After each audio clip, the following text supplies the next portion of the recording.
పలకరించి వారికి గతంలో దాదాపుగా ఒక 25 సంవత్సరాలుగా వారికి ఉన్న పరిచయం కూడా ఇద్దరికి ఉంది కాబట్టి వారిని పలకరించి సాధారణంగా పార్టీలోకి వస్తున్నందుకు ధన్యవాదాలు చెప్పడం జరిగింది. ఇవాళ వాస్తవం ఏంటి అంటే రాష్ట్రంలో ఒక రాజకీయ పునరేకీకరణ జరుగుతూ ఉంది. సింహం బయటికి వస్తూ ఉంది అంటే గుంటనక్కల గుండెల్లో ఇలా రైలు ఉరుకుతున్నాయి. కేసీఆర్ గారు ఒక సంవత్సరం తర్వాత ఒక బహిరంగ సభకు వస్తున్నారంటే ఎన్నో రకాల కుట్రలకి కుతంత్రాలకి తెరలేపి కాంగ్రెస్ ప్రభుత్వం జగిత్యాలలో జరగబోతున్న జైత్రయాత్రను అడ్డుకునే ఒక చిల్లర ప్రయత్నం చేస్తూ ఉంది. ముఖ్యమంత్రి గారు మంత్రులు ఎంత సిల్లీ పాలిటిక్స్ అంటే కేసీఆర్ గారు ఇక్కడికి వస్తున్నారంటే ముఖ్యమంత్రి గారు మేడిగడ్డ కోతారట.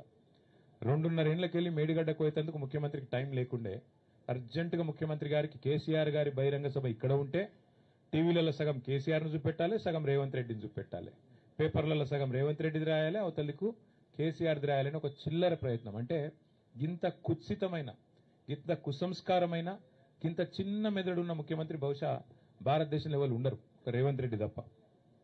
ఆయనకు హైటే తక్కువ అనుకున్నా, బుర్ర కూడా తక్కువ. అంటే ఈ మాట ఎందుకు అంటున్నా అంటే నిజంగా గింత చిల్లరగా ఉండకూడదు రాజకీయం. కేసీఆర్ లాంటి ఒక నాయకుడు ఆయన ఇంకా గీ ఏజ్ లో గీ స్థాయికి చేరుకున్న తర్వాత ఆయనకు పేపర్ వాళ్ళు ఏం రాస్తారు, టీవీ వాళ్ళు ఏం చూపెడతారు, ఆయనకి ఏమైనా ఉంటుందా? జగిత్యాలకు వచ్చుడు, జనాలను కలుసుడు, అందరి ముందు మాట్లాడుడు, లక్షలాది మందితో సంభాషించుడు కేసీఆర్ గారికి తెలిసిందే గది, ఆయన ప్రస్థానమే అది. అట్లాంటిది ఇవాళ ఆయన ఇక్కడికి వస్తుంటే కోరుట్లకి వెళ్ళి వచ్చేటోళ్ళందరికీ ఇక్కడికి రానియకుండా రోడ్డు దవ్వుతారట. 3 ఏళ్లకెళ్ళి యాదికి రాలే రోడ్డు, ఇప్పుడే యాదికి వచ్చింది సడన్ గా. ఇంత చీప్ పాలిటిక్స్ ఇంత చిల్లర ప్రయత్నాలతో జగిత్యాలలో జన ప్రభంజనాన్ని అడ్డుకుంటామని రేవంత్ రెడ్డి గారు, అదేవిధంగా ఇక్కడ ఉన్న హైబ్రిడ్ ఎమ్మెల్యే, హైబ్రిడ్ కూడా కాదు, ఏం బ్రీడో ఇది, ఏ బ్రీడో ఆ బ్రీడ్ ఎమ్మెల్యే ఇక్కడ ఉన్నాయన ఏ పార్టీ ఆయనకే తెలియదు.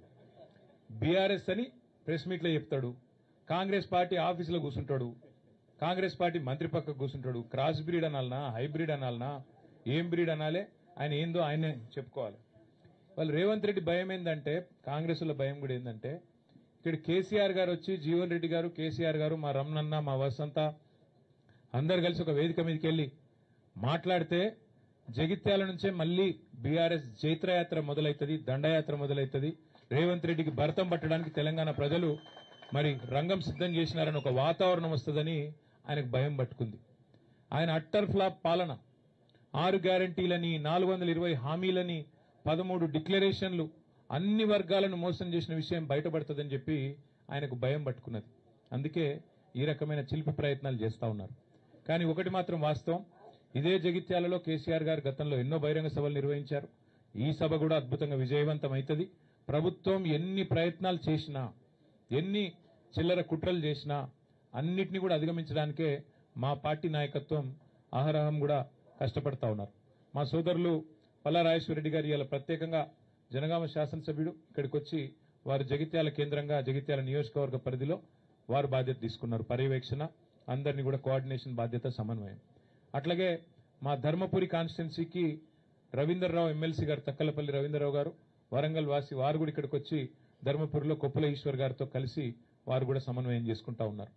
అట్లాగే మా చొప్పదండి నియోజకవర్గంలో మాజీ శాసనసభ్యులు పెద్ద సుదర్శన్ రెడ్డి గారు, వారు మా రవిశంకర్ గారితో సమన్వయం చేసుకుని అక్కడి నుంచి వారు జగిత్యాల జిల్లా పరిధిలో వారు ప్రయత్నం చేస్తా ఉన్నారు. కోరుట్లలో గౌరవనీయులు మాజీ మంత్రి మరి శ్రీ ప్రశాంత్ రెడ్డి గారు, అక్కడ ఎమ్మెల్యే సంజయ్ గారితో, అట్లాగే మా జిల్లా పార్టీ అధ్యక్షులు విద్యాసాగర్ రావు గారితో వారు సమన్వయం చేసుకుంటా ఉన్నారు. వేములవాడ అక్కడ మా పెద్దలు లక్ష్మీ నరసింహారావు గారితో మాజీ పార్లమెంట్ సభ్యులు తమ్ముడు బాల్కా సుమన్ గారు, వారు అక్కడ బాధ్యత తీసుకున్నారు. ఈ రకంగా పార్టీ నాయకత్వం మొత్తం కూడా సమిష్టిగా పనిచేస్తున్నది. ప్రాంగణంలో ఇక్కడ బాలమల్లు గారు, శ్రీనివాసరెడ్డి గారు ఉన్నారు. సమిష్టిగా జీవన్ రెడ్డి గారి మరి చేరికను స్వాగతిస్తూ జగిత్యాల రైతాంగం గాని, జగిత్యాల ప్రజానికం గాని బ్రహ్మాండంగా మరి కదిలి వచ్చే పరిస్థితి కనబడతా ఉన్నది. ఏర్పాట్లు కూడా బాగా ఘనంగా జరుగుతా ఉన్నాయి. ఎండల్ని కూడా దృష్టిలో పెట్టుకుని అన్ని ఏర్పాట్లు చేస్తా ఉన్నాం. దాదాపుగా ఒక 3 లక్షల మంచినీళ్ల బాటిల్ కూడా తెప్పిస్తా ఉన్నాం. ఒక 2 లక్షల మజ్జిగ ప్యాకెట్లు కూడా తెప్పిస్తా ఉన్నాం. ఇవన్నీ కూడా ఎందుకంటే సాయంకాలం సభ అయినప్పటికీ కూడా కేసీఆర్ గారు దాదాపుగా 5:30 గంటలకు ఇక్కడ చేరుకుంటారు. ఎండ చల్లబడ్డ తర్వాతనే సభ ప్రారంభమవుతుంది. 5:30 గంటలకి కేసీఆర్ గారు ఇక్కడ చేరుకుంటారు. చేరుకున్న తర్వాత 5-5:30 మధ్యలో చేరుకుంటారు. ఆ తర్వాత సభ ఒక గంటంబావు సేపు సభ జరుగుతుంది. దయచేసి పాత్రికేయ మిత్రులతో కూడా నా ప్రార్థన, మొన్న మీకు కొంత అసౌకర్యమైంది, మమ్మల్ని మన్నించండి. ఒక సోదరుడికి కాలుకు ఫ్రాక్చర్ కూడా అయింది, అట్లాగే కొన్ని కెమెరా ట్రైపాడ్లు కూడా ఇరిగినాయని చెప్పారు. తప్పకుండా వారి నష్టాన్ని మేము భర్తీ చేస్తాము. ఆ సోదరుడికి సంబంధించి కూడా మా ఎమ్మెల్యే సంజయ్ గారు, మిగతా మిత్రులు కూడా హాస్పిటల్ కూడా వచ్చారు, ఈశ్వర్ గారు కూడా వచ్చారు, జీవన్ రెడ్డి గారు కూడా వచ్చారు. ఆ బాధ్యత అంతా కూడా మేమే తీసుకుంటాం.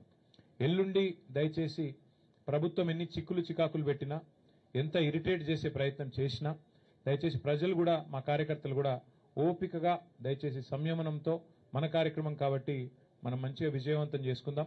కేసీఆర్ గారు చాలా కాలం తర్వాత జగిత్యాల వేదిక నుండి తెలంగాణ ప్రజలను ఉద్దేశించి మాట్లాడబోతా ఉన్నారు.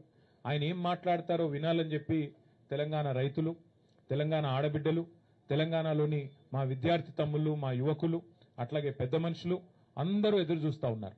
కాబట్టి ఈ కార్యక్రమాన్ని ఎంత సంయమనంతో, ఎంత సమన్వయంతో, ఎంత ఓపికతో, ఎంత మరి ఆలోచనాత్మకంగా మనం పోతే అంత మంచిది. కాబట్టి దయచేసి జగిత్యాలలో ఉండే మా ప్రతి సోదరుడు సోదరికి నా ప్రార్థన, ఇది మీ సభ, మీరు మాకు ఆతిథ్యం ఇస్తున్నారు. కాబట్టి దయచేసి ఈ కార్యక్రమాన్ని విజయవంతం చేసే దిశగా అవసరమైతే జగిత్యాల కార్యకర్తలు ఒక మెట్టు దిగి చూస్తా ఉన్నా. నేను కూడా మొన్నటి నుంచి, మొదటిసారి మొన్న వచ్చినప్పుడు, ఇప్పుడు కూడా మా రమణన్న, మా వసంతమ్మ వాళ్ళు కూడా మరి జీవన్ రెడ్డి గారి చేరికను స్వాగతిస్తూ, అవసరమైతే ఒక వరుస మేము వెనుక ఉండి కొత్త వాళ్ళు వస్తున్నప్పుడు మేము ఆహ్వానించాలనే ఒక సంస్కారాన్ని, ఒక గౌరవాన్ని వారు ఇస్తున్నందుకు వారికి కూడా ప్రత్యేకంగా అభినందనలు తెలియజేస్తూ, మా పత్రికా మిత్రులు కూడా చాలా సహకరించారు. మొన్న జరిగిన ఇబ్బందిలో కూడా, ఇంత ఎండలో కూడా మీకు కూడా ప్రత్యేకంగా ధన్యవాదాలు. కరీంనగర్ నుంచి వచ్చే స్టాఫర్లకు కూడా ప్రత్యేకంగా, వారికి కూడా ప్రత్యేకంగా ఆహ్వానం, వారికి కూడా ఏర్పాట్లు చేస్తాము. హైదరాబాద్ నుంచి కూడా పత్రికా మిత్రులు కూడా వస్తూ ఉన్నారు, వారికి కూడా స్వాగతం.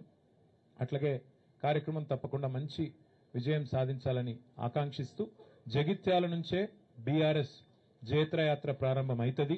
తిరిగి జగిత్యాల నుంచే మళ్ళీ పూర్వ వైభవం సాధించడానికి, కేసీఆర్ గారు ముఖ్యమంత్రి కావడానికి జగిత్యాల ప్రజల ఆశీర్వాదంతోనే కదం తొక్కుదామని చెప్పి మీ అందరికీ కూడా విజ్ఞప్తి చేస్తూ థ్యాంక్ యూ. సభలో పట్టనంత మంది వస్తారు, గ్రౌండ్లో పట్టనంత మంది ఉంటారు, అదైతే పక్కా. ఇక మిగతా అన్ని విషయాలు హరీష్ రావు గారు చెప్పారు. కాబట్టి మళ్ళొకసారి మీ అందరికీ ప్రత్యేకంగా ధన్యవాదాలు, నమస్కారాలు. జై తెలంగాణ.